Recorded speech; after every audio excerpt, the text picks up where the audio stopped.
వాడల మాత్రమే వెలిసెర బొమ్మ ప్రతి వాడన నిలుపగలిగే యోధులే రమ్మా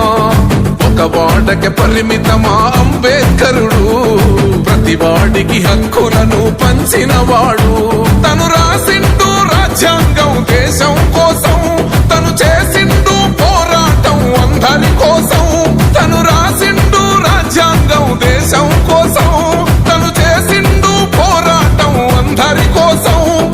చీకటిని తరిమేసి వెలుగైనాడు జై భీమ్ జనగుండె నినాదం అందరం ఒకటై గెలవాలి సమాజం జై భీమ్